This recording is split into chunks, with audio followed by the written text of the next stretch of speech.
Financially raw, real, authentic wisdom with Lourens Oberholzer from Retire Rich and Happy. Good morning, everyone, and welcome to Financially Raw. It's a Thursday morning. It is the last day of March, the last day of the first quarter of 2022. It's been a hell of a ride. It's gone by so quickly. Today I've got a guest in studio. I like having guests because then I don't have to do all the talking. So today we've got a recurring guest, our top coach in I Retire, Warren Turner. Warren, welcome and thank you for joining me. Thanks, Lourens. And yeah, it's my second time here, I think. Second, yes. And as you say, holy schmoly, this year has just flown by these last few months, which is great. And yeah, it's been a great one so far. Yeah, and it's picking up speed, which is fantastic. Warren, so what are we talking about today? Today we're going to talk about our SEP tool, which is our strategic expense planning tool that we've got on the coaching. And mainly the mistakes and what people think it does and what it actually does for them when it comes to splitting their funds out and seeing exactly where their money is going. So yes, a very interesting and important topic when it comes to coaching. Okay. Yeah, so it's all about strategic expense planning, budgeting, making sure you have cash flow management right, and you know where your money's coming from and where it's going. So yeah, I'm looking forward to our chat. There's a lot to talk about there. Okay, so Warren, we're going to talk about the SEP. So I think let's start with why is budgeting important and what is the SEP tool? Okay. Well, obviously, from a budgeting perspective, you need to find out exactly where your money is going, okay, before you can actually start budgeting. Because if you don't know where your money is going, then how are you going to put a budget in place? The SEP tool, though, on the other hand, is not a budget, okay? That's actually, call it the pro forma before a budget, okay? So it's strategic expense planning, more tracking tool. And within that SEP tool, you obviously split your money in between variable costs and then fixed costs, and that's extremely important. The money coming in from a monthly basis, obviously there's those monies that go out as in EFTs or debit orders. Those are fixed costs. Those are every month expenses that happen, okay?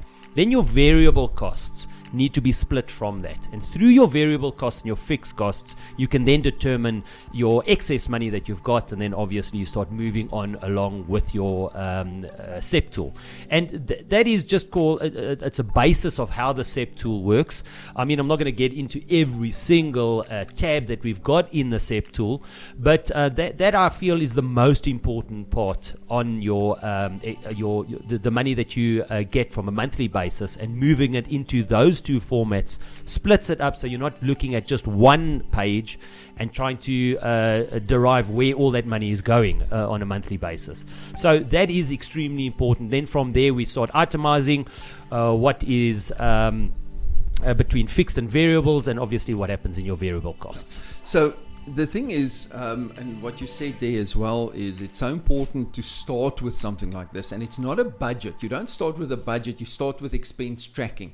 I always say you cannot predict or cannot plan where your money's going next if you don't know where it's gone. Yes. You first have to see where your money's gone. And this is the problem. Most people think that budgeting is a predictor of the future. They say, okay, so they start the beginning of the month and they say, all right, so I've got this much money in my account. This is everything I need to pay this month. So I'll be fine. There's going to be some money left. And then by the 20th of the month, the money's gone. They start dipping into savings or dipping into their credit card or their overdraft. And they go, that's been a tough month. But next month, this is going to happen. But people very seldom go and look backwards and say, but why was it a tough month? What actually happened? Is it that I misjudged my expenses? Was there unforeseen expenses that came off once? Why did it come off? Should I not have paid it or whatever? Should I not have bought that red shoes this month? Whatever the case may be. Because if you don't know why you're in trouble, you're never going to be able to fix it moving forward. So it is so important to have a budget. I think we have two things that say minimize your risk is your foundation of your financial plan. So it's critically important to make sure that your risk is sorted out. But almost more important than that is you have to have a proper budget, because without a budget, nothing else happens. 100%. And I think a lot of people presume a budget is taking a piece of paper, or a little Excel spreadsheet. Or a little Excel spreadsheet, yes. And then they're writing down things and they just assuming that, let's say there's a fixed amount that comes off that's around about 500, and I'm using the word specifically roundabout because that's what they do. It's 520 odd rand, or it's 600 and something, and they add up all these assumptions and say, okay, well, that's how much I think I'm paying from a fixed cost every month. But they're not really looking. Like you say, the most important part is go back, draw that statement, look where every single cent, and I mean every single cent. That's also another big mistake. They don't look at the cents. They just round everything off. Yeah. When you're rounding out your expenses that come off your account, and there's most probably about 100, if not more, and you're just rounding off, at the end of the day, you're losing quite a few rands, if not tens of rands, and maybe sometimes even hundreds. Yeah. So look at it, and look at it every single month. I mean, the studies we've done and the statistics we've done shows that about 67% of people that earns an income has no budget at all. They just go see what's in their account, debit orders go off, and they know whatever's left they're going to spend. They have no plan, they just move forward. 30%, give or take, has a basic budget, and that's what you're talking about. Just writing down the big things, yes. And all the other things are just, well, we'll see if we can get through the month. And only about 3% of people have a proper in-depth budget that looks at foreseen expenses, unforeseen expenses. They have a proper plan. And funnily enough, that 3% has more financial stability and security than the other 97% combined. For sure. That is why it's so important to properly start planning your money. The thing that we talk about at the forum, and we'll chat about the forum now. I see Fricky's sent us a reminder to tell people about the forum. So the thing we teach people at the forum is that analogy of if you had only 500 liters of water a month, what would you do to make sure that you can survive on that 500 liters? Remember a couple of years ago, I don't know if it's been more than 2 years ago, Cape Town had that massive water shortage. So they started limiting people's water. So we say, well, what if you had a limit of only 500 liters of water? How are you going to survive? Because water is literally life. Yeah. If you don't have any water, you finish your 500 liters in the first 3 days, then you're not going to survive if you can't get water somewhere. So what you would do is you would say, okay, what do I need water for? How much can I allocate to each of those things, and see that you've allocated your water? What can I reuse? What can I use more optimally, etc., etc.? But the funny thing is people don't do it with their money, because that's also a finite resource. Doesn't matter what your income is, you only have a certain amount of income to work with. So some person has 15,000 Rand, some person has 30,000 Rand, somebody has 300,000 Rand, but it's still finite. So you need to sit down and really have a plan of saying, what am I going to use my money for? How am I going to allocate it better? Can I optimize my spending on it? And it's almost like people feel like a negative thing if they start being critical and what's the word? Very specific about where their money's going. Almost like, I don't want to sound like I'm selfish. Yeah, I don't frugal. Because they connect a negative connotation to it. And people need to go away from that. Yeah. Because again, if you only had a certain amount of water and you started limiting it's not because you're selfish, it's not because you're frugal, it is because that's all you have, and you have to make it work for you. And I think that's the whole thing about the SEP. I think another thing people do is they leave all their money in one account. So once all the fixed costs are off, okay, then you've got this money sitting with you.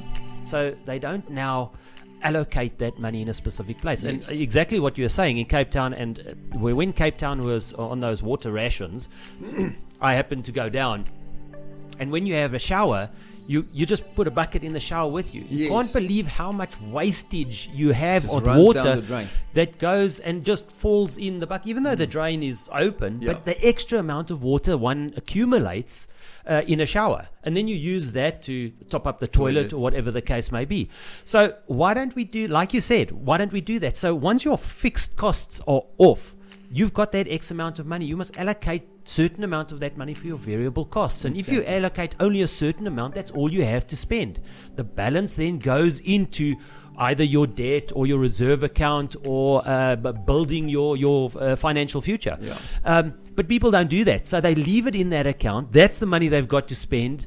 That's why by the 20th of a month, there's too much month for their money. Exactly. But if they allocate it and know every time they spend X amount of money, that's all I've got left, you will see that it only takes 2 or 3 months to develop that. A new habit. The habit comes in, and once that habit is in place, you're fine again. Exactly. But like you said, people tend to have this thing that they're too scared to talk about it and allocate only a certain amount. Yeah. And it's to their detriment at the end of the day. And to tell other people no. People say, come out with us for dinner. If you don't have the money yet, we feel bad to say, no, I can't. It's not part of my planning this month, because we sort of feel like people will look at us and say, oh, you're a party pooper, or you're like so freaking, what's that? There's a specific word, Scrooge. Yes. Okay, Uncle Scrooge. So you're a Scrooge. You don't want to do anything, and it's not that. It shouldn't be a negative thing. It should be a positive thing, but we're making it a negative thing. Well, it's keeping up with the Joneses. If that person's got a new car, now you want to get a new car. If that person's got a new bicycle, you want to get one, and so it goes on. But you might not be in the same situation yet. Doesn't mean that you never will be, but if you take control of your money and you know what you've got to spend and how much you can, then you can start saying, okay, I might not be able to do it this month, but in 3 months' time I can do that. Exactly. So have these smaller goals. I think if you only think of retirement, that's a long-term goal. It's important, yes. That's fine. You need to have that long-term, but also have short-term goals. Because a long-term goal, a person gets bored. They start forgetting what that goal is for, and then they'll start spending their money. But if you have these shorter little goals that is more easier to get to, you're not going to veer off your track, and that's also extremely important. Yes. Then we've got a comment from Warren. Even if you are in the situation where you could afford it, never say I can't afford it. Rather say, I choose to rather invest this money somewhere it will work for me, especially in front of children. That is so true. That's something I've tried to do my whole life with my kids. My kids think I'm the richest person in the world. They think I'm like Bill Gates or something, because I never told them we don't have the money. I always said, we're not going to spend our money on this. I don't feel it's worth spending our money on this. So we have the money, but we choose not to do this, even though sometimes we didn't have the money. But it's about creating that perception in your children's mind. Do you create a perception of lack? There isn't enough, there isn't enough, there isn't enough. Or do you create that perception of control? That, listen, we choose where we're going to spend our money. Exactly. And also what's important at that time. If they also learn to understand that sometimes you need to say no to something. In other words, like Warren said, we choose not to do it now because their goal is to maybe that they wanting to purchase a bicycle 3 months down the road. So they also need to start thinking on where their money, their pocket money that you give them, where it's going. I mean, we're all talking about adults using a SEP tool, showing one another or showing themselves where their money is going and what they're going to do with it. Give the SEP tool to your child. I mean, even if your child is in grade 6, look, I'm talking grades, should it be standards? That's my age, I guess. But anyway, just give it to them. If they're getting pocket money, give them the SEP tool. Let them start seeing where their money is going. Exactly on their statement. Let them draw the statement. Let them see exactly what their cents are doing for themselves. And also the interest rate. Gee whiz, so I had X amount of money in, so much was left over, I got X amount of interest. It might not be a lot, but let them start understanding what money does. And that's important, because I think most people that are sitting in financial or ruin or sitting in a little bit of a predicament in their finances is simply, and it's not really their fault, it's just from an education perspective. Exactly. You say it all the time. Come out of school, go into varsity or get an education, go and find a job, work for 40 years, come out expecting you can retire. Biggest mistake. Yeah, not happening. Just one thing I want to mention before we go into the mistakes people make with their budgeting and their SEP is, guys, what you must remember is most often people's financial difficulty is not an income problem. Most often, and I'm not saying it's never an income problem, but most often it's not an income problem. It's a financial expense and management problem. So you have to address the root cause, and that is why that SEP tool and why the budgeting is so important, because that addresses the cause, not just the symptom of the problem. The mistake people make is they try and solve their problem by adding more money to the pot. And the problem is money doesn't solve it. It just exacerbates that the cause that is already there. How I explain it to people, the analogy that I use is, if you stayed in a cabin in the woods and you were like a kilometer away from the river, and you had to go get water at the river for your cabin for personal use. We like the water analogies because we use the bucket system. If your bucket had a whole bunch of holes in it, what are you going to do? Are you going to start running faster to make sure you get more water at your cabin? Walk 10 times instead of 2 times to just get one bucket of water there? Or you're going to take the first half an hour or hour in the morning and first plug the holes in your bucket. Now, if you are logical about it, that's obviously what you're going to do. You're going to plug the hole. You're going to say, oh, there's a hole in my bucket. Let me quickly fix that, and then I can go get the water. But what do we do with our finances? We start running faster. We work longer hours. We work overtime. We start a part-time business. We do all of these things instead of plugging the holes in our bucket first. So the whole budgeting and strategic expense planning exercise is finding the holes and plugging those holes. And that is why it's so important. And only once we've done that, then you start creating alternative sources of income, because then that money can start improving your situation, not making it worse. And just to add on to that, I mean, what we have found is literally every person that we've worked with when it comes to our SEP tool, we find at least 10% of their money that's part of those holes that's just disappeared. They don't know what that debit order is doing. They don't know where this expenditure is going to. And at the end of the day, that 10% can sort out either their debt, if they've got any unsecured debt, can sort it out that much faster, or go into the reserve account and start building a security for one before they start investing. Yes, so exactly. That 10% can mean a world to a difference. person. So if you're earning 20,000, there's an extra $2,000 that's just disappeared. And we're saying on average, might not be every person, but I can tell you now it's most of them. Yeah, and most of them are even more than 10%. I mean, the bigger the incomes, the bigger that percentage more often than not. Yeah, we've had some people that earn big money, like we're talking over 100,000 Rand a month, and the amount of money they cannot account for every month. Debit orders. Yeah, it is insane.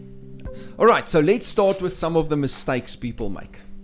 Okay, so on our SEP tool, page 1, which is income budget, and I think this is one of the biggest mistakes a lot of people make, is we have 2 tabs, which is called our lifestyle income and our freedom income. And lifestyle income is obviously what you spend your money on every day, pertaining to your lifestyle. To fund your lifestyle, basically. To fund you yourself living for that month, okay? Freedom income is money that you have taken and invested into something.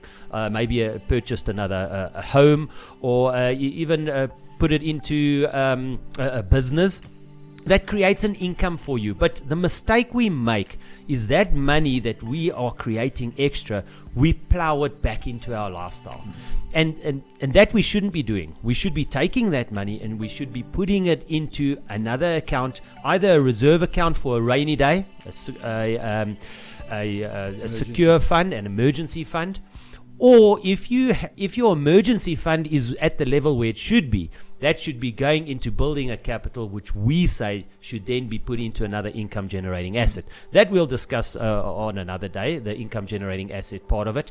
But those two items, those two differences are extremely important to a person's future. Yeah. So a person will say, gee whiz, but I've got this extra house. It's creating so much more income for me on a monthly basis. But where's that money going?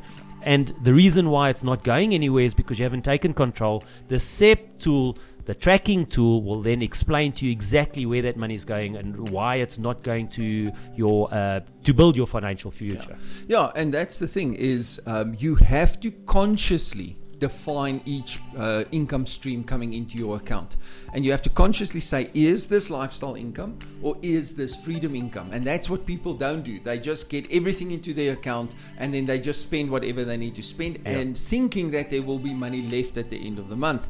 So you have to say lifestyle income goes into my account, it funds my lifestyle. Freedom income goes either reserve account, or we call it the free bucks account, to start working for me instead of me working for money. We've all heard that cliche. You have to have money work for you. You don't need to work for money. But nobody knows how to do it practically. And this is what we teach. How do you get to the point where your money starts working for you?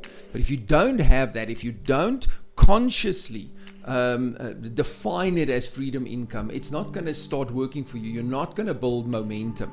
And that is a big mistake that people make. Money is called currency for a reason. It comes from the word current, which means it has to flow. The money has to flow to where it can optimally work for you. If you just stick it into your check account, remember it's a current account. What does current again mean? It has to flow. Your current account, your check account, is not a place to park your money. And that's a huge mistake. Is people think that I've got 50,000 Rand in my check account, that's security. That's not what the check account is about. We teach people at the end of the month, your current account, your check account, your lifestyle account is empty. There's no money sitting in that account. That's not the purpose of that money. Now what Warren says here, he says, I remember when I first started with you guys, just implementing the SEP took me from 3,000 Rand deficit to a 2,000 Rand positive every month. That's a 15,000 Rand, a 5,000 Rand, yes. Wow. A 5,000 Rand turnaround in one sitting. Yeah. Well, let me just add to the lifestyle freedom income. And maybe someone out there is listening and they might not have an extra house which creates an extra income. They might just be working overtime. And the biggest mistake that a person works when it comes to overtime is that money also goes into their lifestyle. If you are working extra and over above what your normally salary does, just to make it through a month, well, then you're going to be in trouble. So that extra income should be classified as freedom income. You shouldn't be living off that income, because the day that stops, you're in trouble. So take that extra income and put it into your reserve, or for that rainy day. It needs to be separate to your normal salary that you earn. And I guess that person, whoever's listening now, is saying, oh, easier said than done.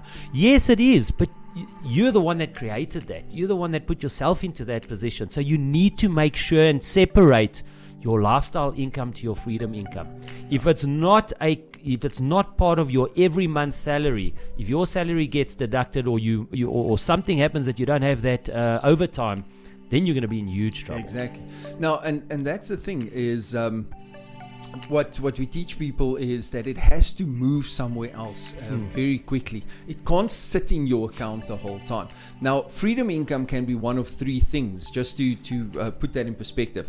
It's either income that you've released because you've taken better control of your expenses, you're getting extra money from work because of overtime, or you've paid off debt and that has created cash flow. That's all freedom income. Yeah. Secondly, it can be income from a business asset. Now, that's a complete different discussion, what constitutes a business asset, but income from doing something extra for an income.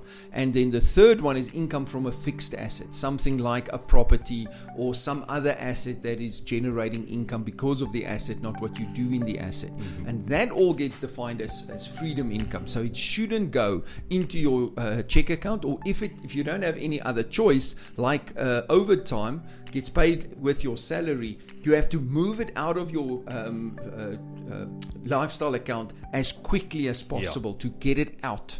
But we say it's freedom income, but it's only freedom income if it doesn't go into your lifestyle. Exactly. That's the only time. You're doing all these extra things, but it can only be classified as freedom income if you don't use it on a monthly basis. And that's why on the SEP we actually have it as two separate columns. You'll have a graph as well that shows you how far your freedom income is from your lifestyle income, because that is where freedom sits. Yeah. Once your freedom income is equal or more than your lifestyle income, you are free. You are financially retired. You don't have to go out and work for an income. You do it because you want to do it, not because you have to do it anymore.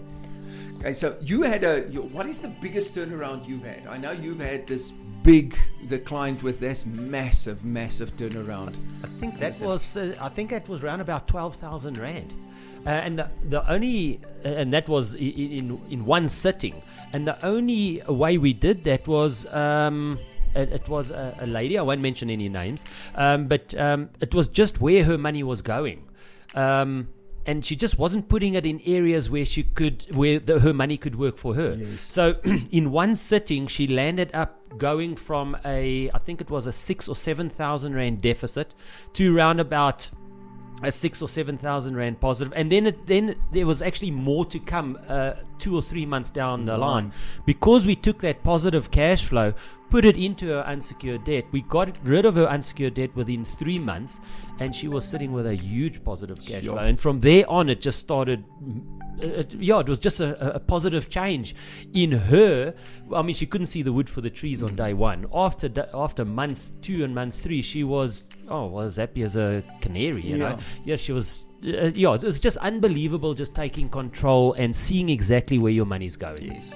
Okay, what other mistake? Let's address another one, and then we go for another music break.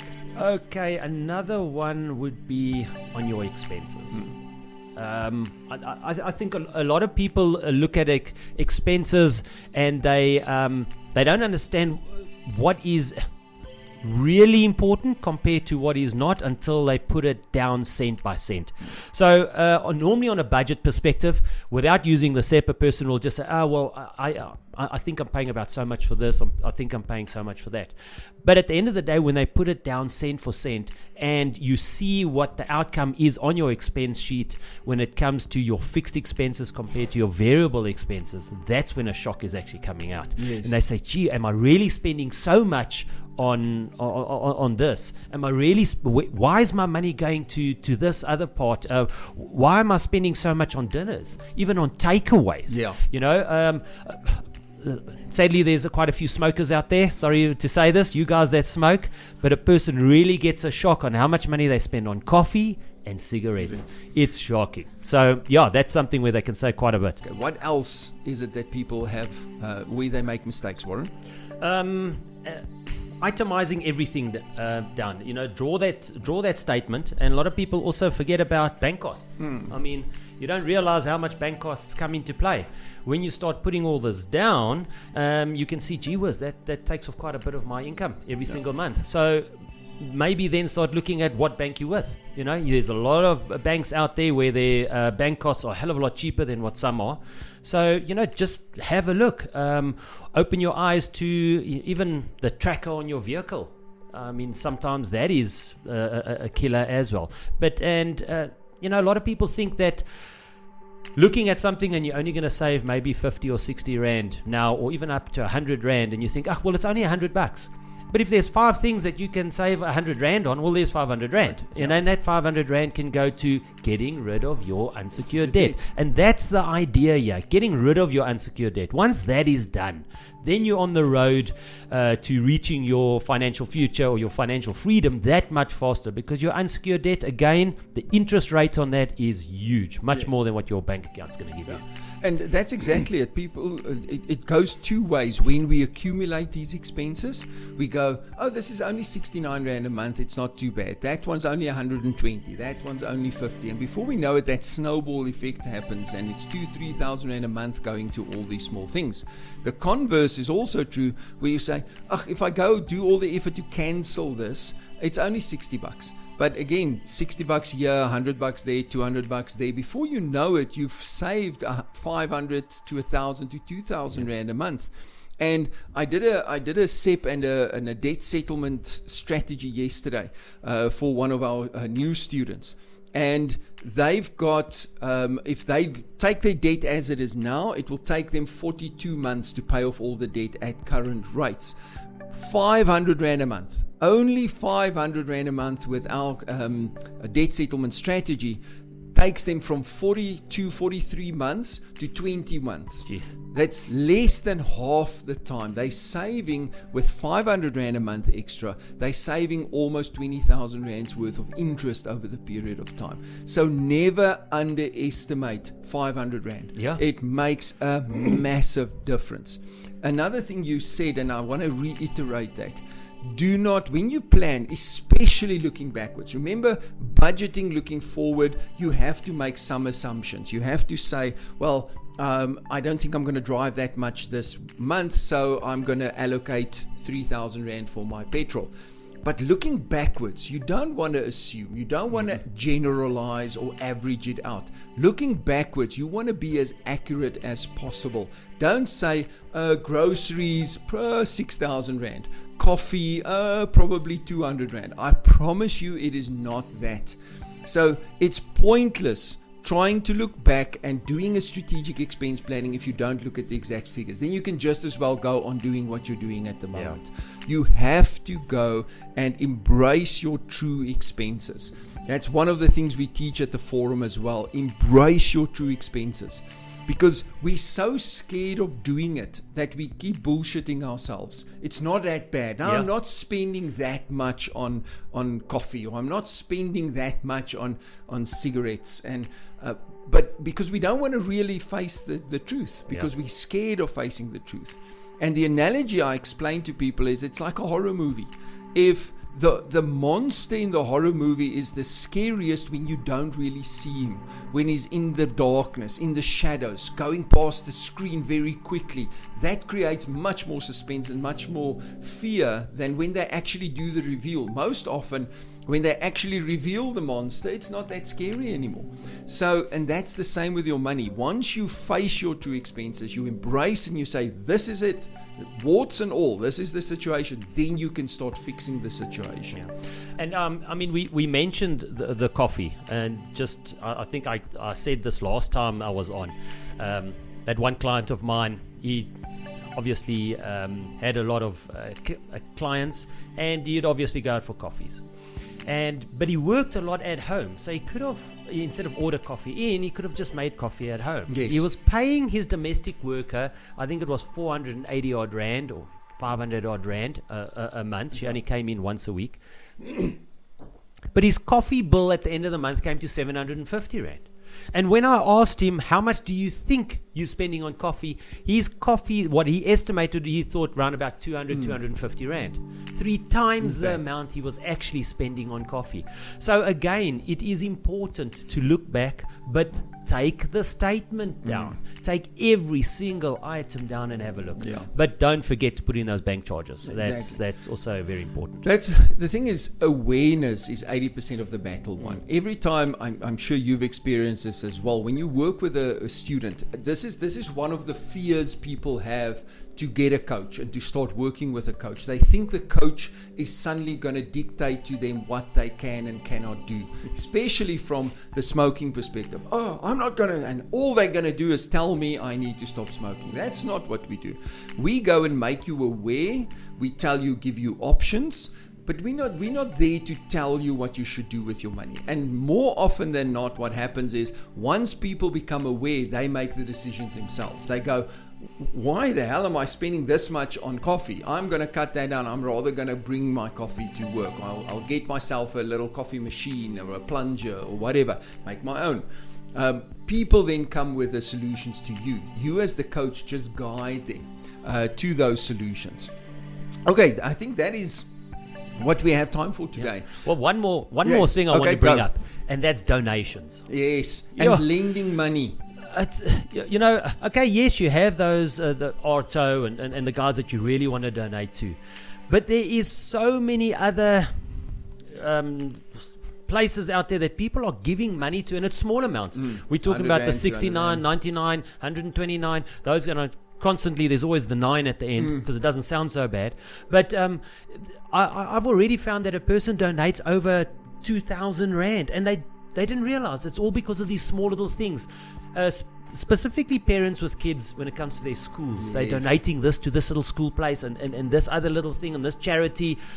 But come on, guys, you are the first charity you need to look after is you and your kids. Once all that is in place, then by all means, no one's going to stop you. Go out and donate to the people that you feel are really, really needing it. But take control of yourself first. Yeah. So, and if you really feel strongly about it, I know we talk about pay it forward as well, but that's exactly what you said is so true. Charity begins at home. You first start with your family, and then you move outwards from there.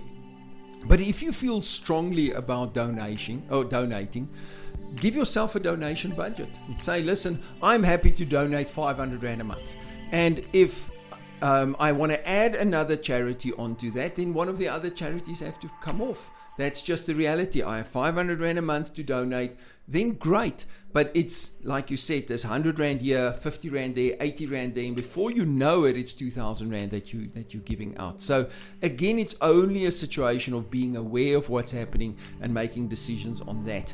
I think there's still quite a lot we can talk about around budgeting, around cash flow management.